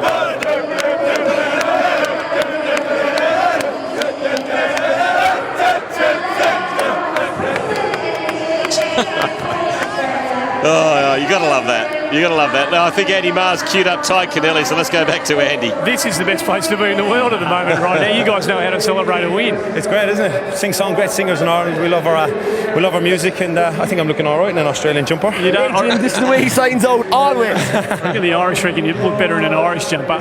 Surely you can't turn your back on this. I know the boys in Kerry are keen to get you back for one more go. Are you seriously going to think about this? I honestly don't know. Look, at the moment, I'm considering everything. Look, Yep. I've got a lot of things to consider privately and professionally, you know. So hopefully, you know, I'll get a gig with Channel 10 now. You know, I see you in Foxtel now. You're moving on to Fox. Hey, mate, they employ a lot of bald blokes at Channel 10. Don't worry about that. There's more cash there? There's no money. They don't pay. It's love of the game. Hey, what does it mean to you? You've achieved so much in your career here and over in Ireland. To win one of these series the way you've done it over here, what does it mean? Yeah, look, it's huge. You know, I remember playing the first series in 2001, and there's players that I still call up when I get home to Ireland and give them a buzz and say, what are you doing? Or, you know, catch up and that kind of stuff. You know, it's hard to explain, you know, and that's the feeling that you get when you play for your country and the meaning of winning a series like that. There's a lot of these blokes that I will catch up the next 20, 30 years, you know, and I'm sure of it because they're just good fellas and we've done something really good together and really special. Another string to your bow, mate. Well done. That's great. Thanks, Andy. Thanks very much. Well done.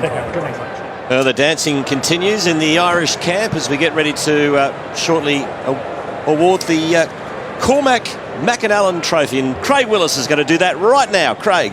Well, ladies and gentlemen, as we commence our formal presentations, we firstly would like to acknowledge and thank our series partners, the Queensland and Victorian state governments. The International Rules Series has indeed been a wonderful event with some outstanding performances.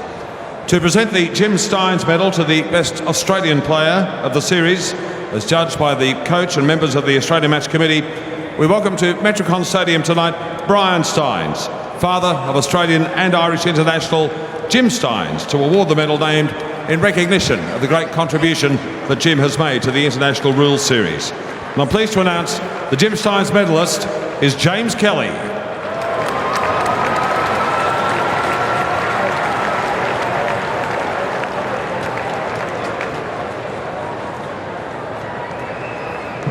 It's a great honour for me to be asked by the AFL to do this presentation on behalf of Jim Stynes, my son.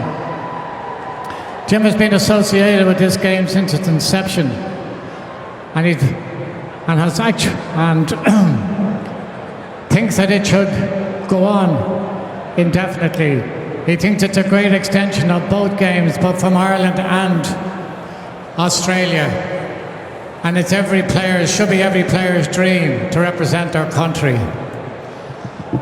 He also has the extension of playing for both Ireland and Australia, which I think is unique, because that didn't happen the same year. However, without holding you up any further, unfortunately for Australia today, they didn't come up to scratch. But they don't have to feel that bad, because the team that travels usually wins this series for some reason. Obviously because they have the attraction of a trip, a holiday, and then they're together for a number of weeks. Plenty of practice. However, I present this now to James Kelly on behalf of the AFL. Thank you.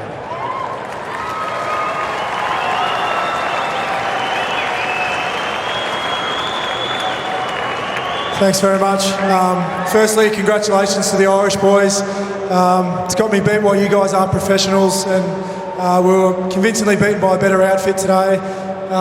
Commiserations to our boys. I think today we tried our hardest. Last week we were pretty poor, but we tried our best today. Thanks to all the sponsors, the Gold Coast for having us up here, and also to the AFL and the GAA for giving us the opportunity to play a game like this, and I hope it gets a lot more support and continues for many years to come. Thank you. James Kelly, the Tim Steins medalist. Joining me now is the president of the GAA, Christy Cooney, to present the medal to the player adjudged as best player of the series for the team representing Ireland, and it is Ty Kennelly.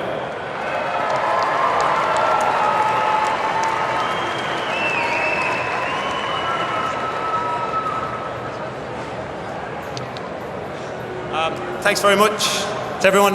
Look, to Australian boys, it's a great series. There's a lot of people that knocked this series, and the passion that both teams showed tonight and last week, it's fantastic. And you know, it's a series that I hope and a lot of people here goes for a long, long time, because it means a lot to people, and there's a lot of people that I will catch up here in this group and groups in the past for the next 10, 20, 30 years, because there's friendship for life and playing for your country.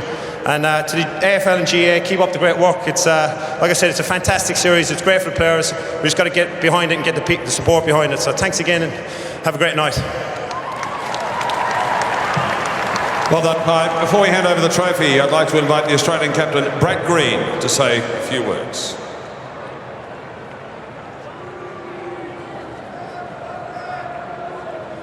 Firstly to the Irish boys, well done on the two games. Very tough opponents, and tonight was no exception with a very tough game. So thanks, guys. Hopefully our boys can come over to Ireland in a couple of years and certainly compete with you guys.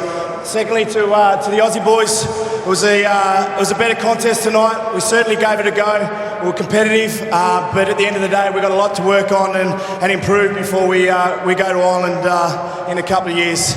And lastly, to the GAA and the AFL, this is a great series, and hopefully this continues and builds and gets better. And lastly, thanks to the Gold Coast people for turning up and the Queensland government for putting it on. Cheers. Thank you, Brad Green, Australian captain. I'm now going to invite the AFL Commission Chairman, Mr. Mike Fitzpatrick, to present the Cormac McAnallen Trophy to the captain of Ireland, Stephen Cluxton, and team manager, Anthony Tohill.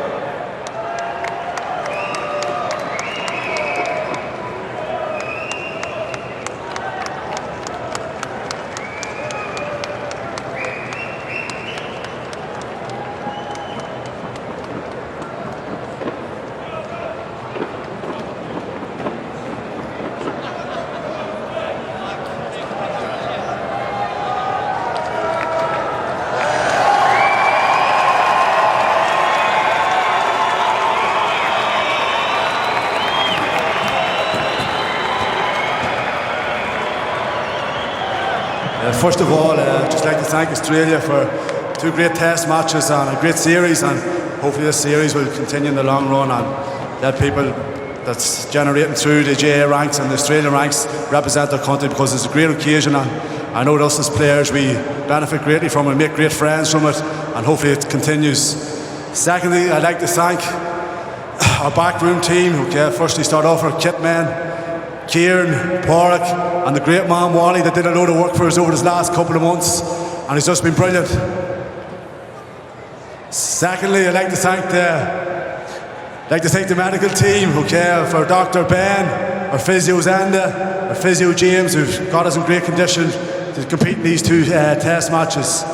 And thirdly, I'd like to thank the management team of Kevin O'Brien, Geezer, Sean Oak, and then the great man himself, Anthony Tohill. And the bomber. Okay, in case I forget anybody else, I'd like to thank the GAA who's put on in tremendous work and over the last couple of months in preparing us and giving us everything we wanted to get to this here trip, and putting in the hard work in the training ground to get us here. I'd like to thank TG4 for the tremendous support and sponsorship that they've created to the players and the GAA this past 2 years. And last but not least, I'd like to thank the fans for coming out and supporting us here in Australia. They've just been brilliant to us over this past 2 weeks. And one more mention to these men on the right hand side. Come next January, we'll be competing against each other. But over this past 6 weeks, 2 months or 3 months, whatever you want to call it, we've bonded well together, made great friends, and long may it continue. As a fabulous bunch of lads, we got our just rewards just there tonight. Thank you. So Kieran McKeever is certainly making up for Stephen Cluxton, the captain, who doesn't choose to speak publicly. But, well, they've been well and truly the victors here. And we've said already, underlines what it means to them, what this series holds to the men from Ireland. They've won by 65 points. Tonight winning by 21 for a clean sweep of the series. And I think they're going to enjoy this one well into the night. We'll take a break, come back with more from Metricon Stadium right after this.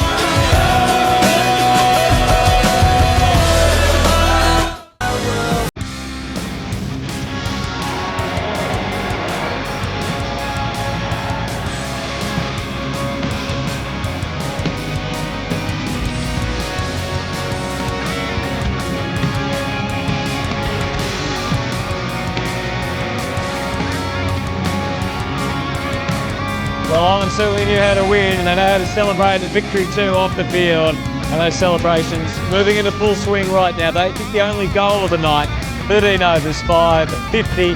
Not quite as dominant as Australia, certainly more plucky, 7-8-29. They were more physical. Certainly took that too far in the third quarter, the Aussies. But Ireland simply too good here at Metricon Stadium, and certainly deserved 65-point cumulative total victory, Kevin Sheehan, and a fine win for them. It was, and we thought they'd both have a crack, and that they did. It probably walked that fine line for quite a while there as to whether it was controlled aggression or not. Particularly but the referees took control. Yes, particularly in the third quarter, and there was 3 yellow cards handed out to Australia and 2 to Ireland. And I think the referees did the right thing. They got the players off the ground, 10 minutes in the sin bin to sort it out. There was a couple of occasions where a melee was caused by the player being the third man in. So again, they were sorted. The referees got control, and we saw the semblance of, decent football played in the last quarter by both sides, rather than this uncontrolled aggression as we saw for a few moments. And I think everybody at three-quarter time realised that it had gone too far, and maybe the sting sort of was out of the game by the last quarter. But Ireland just too good. The rough stuff. Look, there was a couple of incidents in particular that I don't think the Aussies would be all that proud of, really. But, no, I mean nothing ridiculous. Certainly not to the level we've seen in the past. But you could see that the instructions would have pushed things to the edge, and it just went over a couple of times. Yeah, often that happens when you're probably not as talented. You've got to try and make up some ground and do something a wee bit different. And I think the Australians did try very, very hard. They tried to impose themselves on the game. They're certainly in it for a long time. They had Zach Smith up forward providing a target. So they had their moments tonight. Well, the expertise up forward for Ireland again made the difference. And Tommy Walsh, I didn't think he was quite as dominant as last week. Certainly he got more attention and respect from the Australians. Patfull brought into the side to do a job. He still ended up with 3 overs though, and again, that ability to finish for Ireland was all important. You can see why he's a star of the Gaelic game. He was their rising star before St Kilda grabbed him and brought him out to Australia. He has 2 years learning the oval ball game, but slipping back into the round ball. He's been a star the last 2 weeks, and such an athlete at 194 centimetres. He's 6'4" and a bit, moves around so well. He presented well across half forward, and certainly was a star for them over the last fortnight. No doubt, and a lot to get excited about for Sydney Swans fans. Well, speaking of Sydney fans, they've seen a lot of Ty Kennelly, and over the 2 matches he was voted as the best player for Ireland. He would have had to beat a pretty decent field, but he was very pivotal, wasn't he, again? Well, he's such a playmaker. We see him as a running defender in AFL, a great player for the Swans and a premiership player, but his creativity through midfield and across half forward that set up many scores. All right, well, Andy Marr has the Aussie coach, Rodney Eade. I wonder how he's feeling. Andy? Thanks very much, Hutto. Hutto wants to know how you're feeling after that. They were just too good. Oh, they are. I mean, they're just super talented. Probably Australian sides at some over the years have had competitive advantage, but I mean they were bigger than us. They're probably quicker in many, I would think too, and their skill level was just enormous. And that's probably the strongest side they play. But their ability to kick the ball long distances and hit targets, where we had a basic game plan today to try and run it more out of the back half, even if we got caught, and kick it longer to some taller targets, and it worked pretty well. But then we forgot about that and started to kick short, and our short kicking was poor. Is the key now that they can match us physically? Is that the key now? In all other aspects of this game, they've probably got us covered in most of them.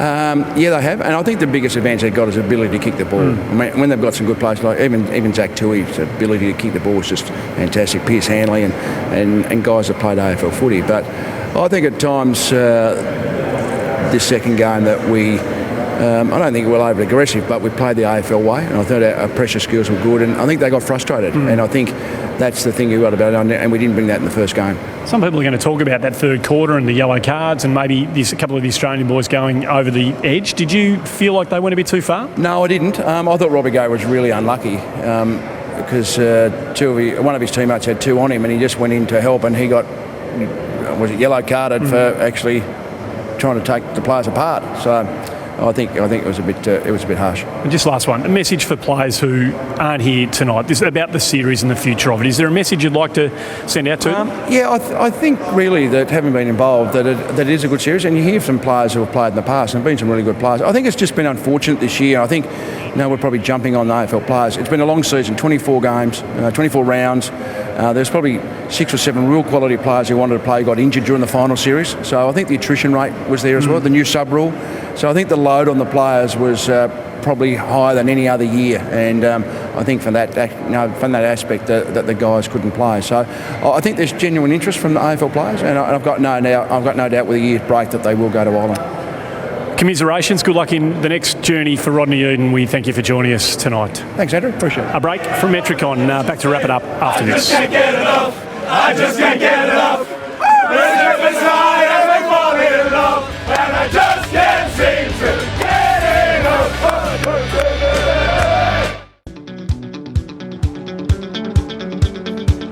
So the Cormac McAnallen Cup belongs to Ireland. Cumulative total of 65 points. Kevin Sheen, what's the story behind the naming of that cup? Yeah, Cormac McAnallen, one of the great young stars of Gaelic footy. 6 times he played for Ireland in the international rules, and very tragically in 2004 he lost his life to a heart defect, and in his memory they've created the Cormac McAnallen Cup, the star from Tyrone. Well, certainly Ireland did him proud tonight with the way they performed over the last few weeks. Interesting to hear the gulf between the two sides in the words of Rodney Eade, wasn't it? Yes, look, I think that the class was with the Irish side. There were better players at this game. We need to get the best Australian players playing if they're to claim the cup back. Well, thanks for your help over the last couple of weeks. It's been a whole lot of fun, but certainly as far as Ireland was concerned, they were way too good for Australia. As we bid you farewell here from the Gold Coast. Good night.